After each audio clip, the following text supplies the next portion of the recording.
Pour compléter ce dont j'ai parlé il y a quelques jours et par rapport à la demande de Fanny toujours, sa proposition initiale portait sur comment dépasser ses croyances limitantes. Et déjà, je me dis, qu'est-ce qu'une croyance limitante? Alors pour moi, je vous donne ma définition, après chacun peut avoir la sienne. Ça serait d'avoir une croyance qui me donne la sensation d'être limitée. Alors, elle peut être consciente ou inconsciente, parce que je pense que souvent, quand on est pris dans un cercle vicieux, parce qu'en général, c'est là où je me dis que à partir du moment où on est dans un cercle vicieux, que quelque chose se répète, que ce soit une situation, une réaction, une émotion, enfin bref, qu'il y a de la répétition, c'est qu'à ce moment-là, il y a une croyance qui est à questionner, parce qu'elle nous limite dans le sens, elle nous empêche d'évoluer vers peut-être ce dont on a envie. Parce qu'après, on peut être dans un cercle vicieux et que ça nous corresponde parfaitement, hein. Enfin, très bien. Et à ce moment-là, est-ce que c'est une croyance limitante ? Je vous laisse... c'est à vous de voir. Bref. Donc là, l'idée, c'est plus de questionner la notion de croyance limitante dans le sens qu'on a conscience que quelque chose, qu'on est bloqué à un niveau ou à un autre. Et alors quand je dis qu'on est bloqué, c'est qu'on en a conscience. Ça peut être tout simplement que, comme je dis, on est dans un cercle vicieux et qu'on a une sensation, que ça nous donne la sensation d'être bloqué et qu'on voudrait consciemment, qu'on se dit qu'on veut que les choses changent. Et donc pour moi, oui, alors à ce moment-là, alors je sais qu'en approche systémique, par exemple, on dit généralement que la solution, c'est le problème, ou le problème, c'est la solution. Je ne sais jamais dans quel sens on le dit, parce que je trouve que, pour moi, dans les deux sens, ça se tient. Après, voilà, bref, c'est les interprétations des uns et des autres. Et donc, en gros, ce que signifie cette phrase, qu'on l'utilise dans un sens ou dans l'autre, hein, moi, la manière dont je l'aborde, et j'ai mis très longtemps à comprendre, c'est que justement, en fait, quand on est pris dans un cercle vicieux, et que ce soit un cercle vicieux avec une ou plusieurs autres personnes, ou un cercle vicieux juste dans la répétition pour nous-mêmes d'un comportement, de prise de décision, de réaction, enfin tout ça, c'est que ce que l'on cherche et la manière... Alors c'est soit ce que l'on cherche et... Comment je pourrais dire ça ? Soit ce que l'on cherche va à l'encontre de ce dont on a besoin réellement. Pour vous donner un exemple, quelque chose sur lequel j'ai travaillé énormément ces dernières années et où je me suis rendu compte que effectivement ma solution était la cause du problème, et en même temps c'est parce que je voyais un problème par rapport à la situation que je vivais à l'époque, qui faisait que du coup, oui, effectivement, j'étais mal parce que je voyais ma situation comme un problème, alors qu'en fait, le problème était ailleurs, entre guillemets, ou c'était... Enfin bref, je vais essayer d'être plus synthétique. Donc en gros, l'idée, c'était... J'ai fait 15 ans d'intérim, comme je dis, j'ai été à l'étranger, où j'ai vécu, j'ai voyagé, j'ai déménagé plusieurs fois en France, même à l'étranger quand je suis partie, j'ai bougé. Et là, c'est vrai que en vieillissant, je me suis dit à un moment... Ah oui, puis entre-temps, je me suis mise à mon compte aussi. Alors la première fois à 24 ans, j'ai refait ça à 32 ans, j'ai repris mes études. Enfin, là, j'ai redéménagé, j'ai repris des formations. J'avais commencé un travail, puis là, je me suis remise à mon compte. Enfin bref, c'était un peu le bazar. Et en fait, au bout d'un moment, en vieillissant, j'en ai eu un peu marre de changer tout le temps. Parce que je me disais que... Enfin, j'en avais marre à chaque fois, par exemple, dans l'intérim, de me sentir bête. Parce qu'au début, quand on commence une mission d'intérim, on a beau exercer le même métier, il y a toujours plein de choses qu'on découvre, en fait, quand on commence dans une nouvelle entreprise. Ne serait-ce que ses nouveaux collègues, apprendre les prénoms, retenir les prénoms, de découvrir les processus, parce que chaque entreprise, même s'il peut y avoir plus ou moins une même logique, chaque entreprise a son mode de fonctionnement, utilise des logiciels différents. Qu'est-ce qu'il peut y avoir? Puis voilà, les rôles des personnes peuvent être différentes. Des fois, avec un même titre, d'une entreprise à l'autre, les personnes font des choses complètement différentes. Enfin, il y a vraiment... Puis les relations interpersonnelles sont différentes aussi.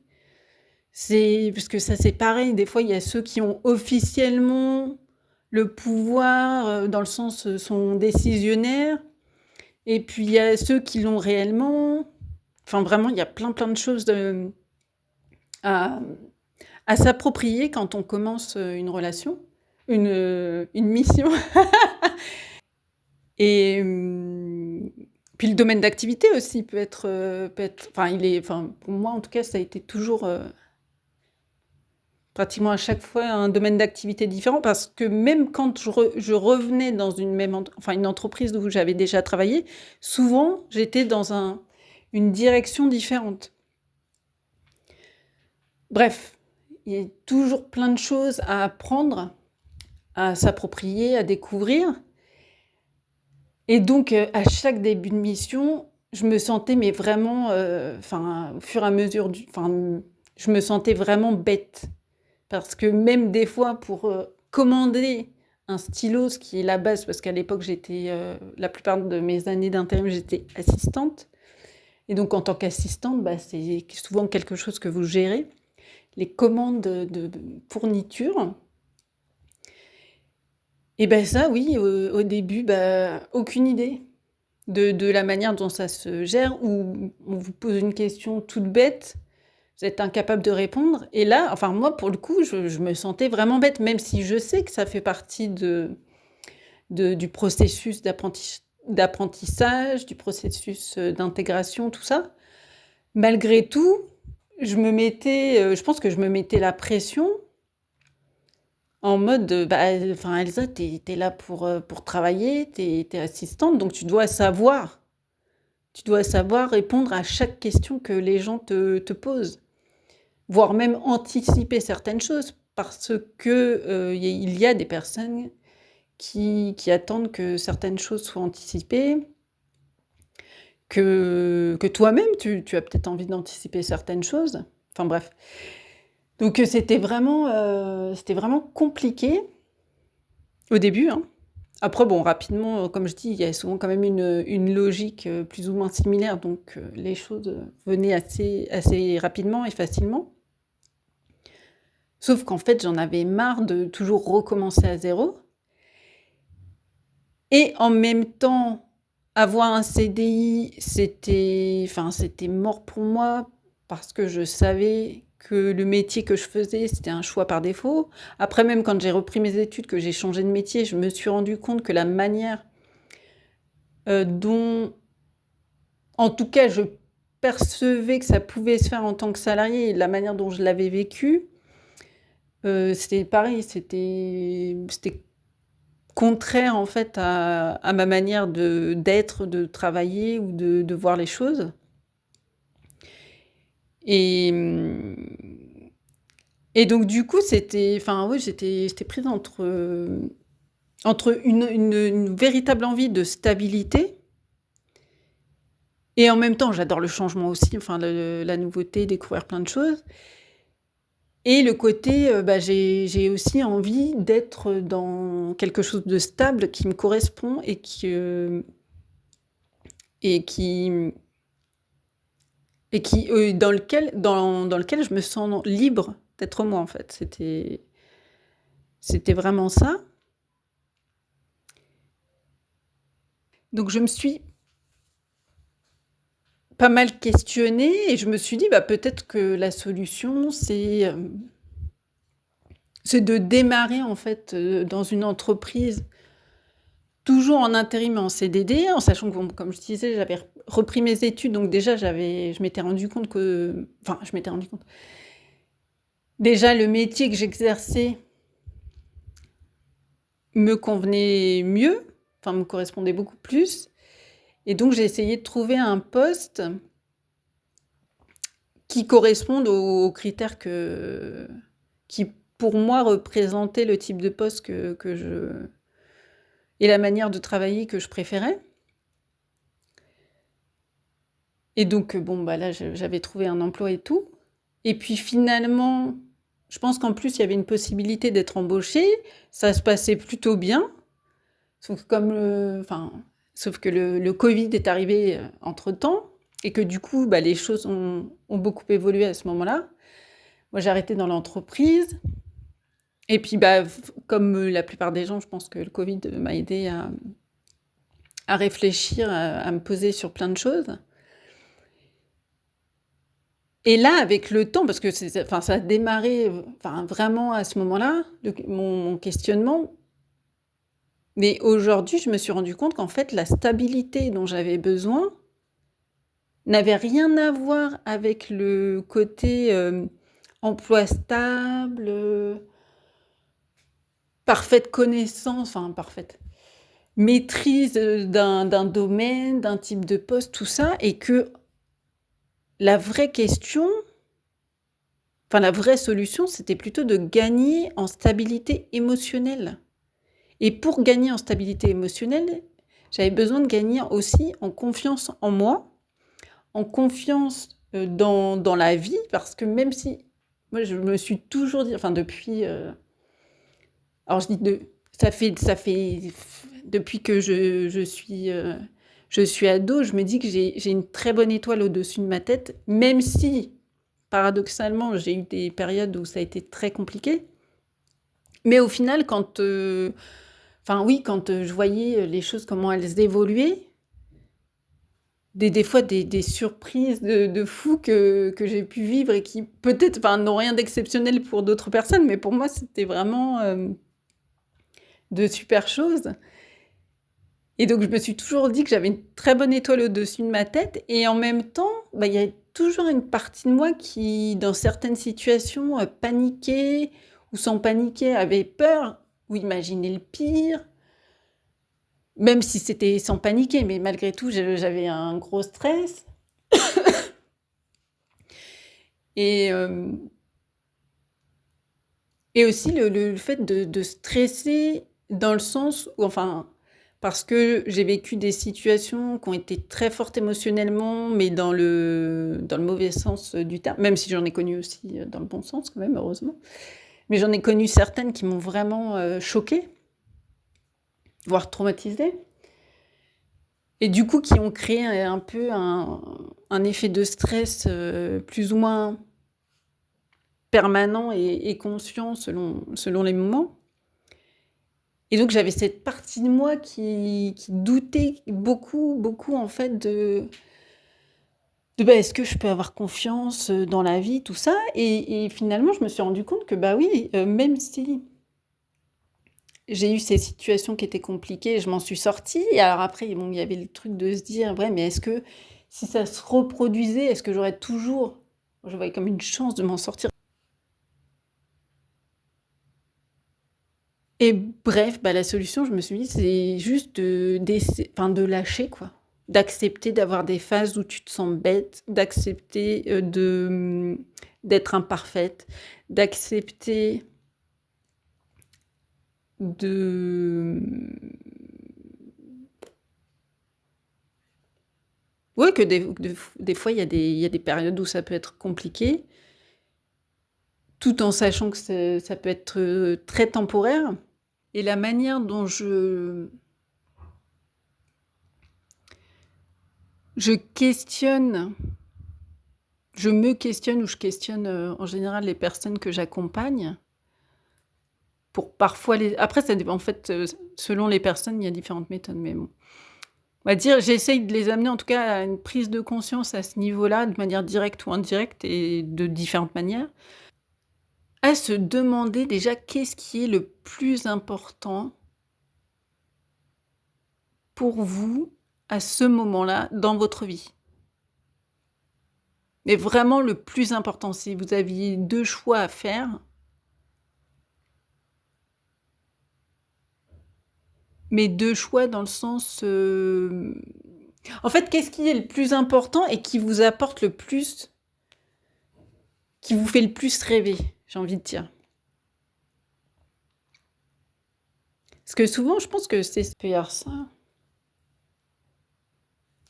C'est oui, pour questionner ses croyances limitantes, c'est ça, c'est qu'est-ce qui est le plus important pour vous et pour quelles raisons c'est important? Qu'est-ce que ça vous apporterait de, bah, d'avoir cette chose ou d'être, ou de faire, telle ou telle chose? Enfin, après il y a aussi une autre, solution. Enfin moi je sais qu'une chose qui m'aide beaucoup, c'est souvent de débattre avec d'autres personnes, alors et je parle vraiment enfin même en vrai non, j'allais dire, un débat constructif. En vrai, si moi je me positionne en mode je suis là pour me challenger et challenger, éventuellement les autres, mais ça de le voir plus comme quelque chose, comme un besoin personnel, sans forcément attendre de résultats dans l'évolution du question enfin de la des croyances de l'autre ou des autres personnes.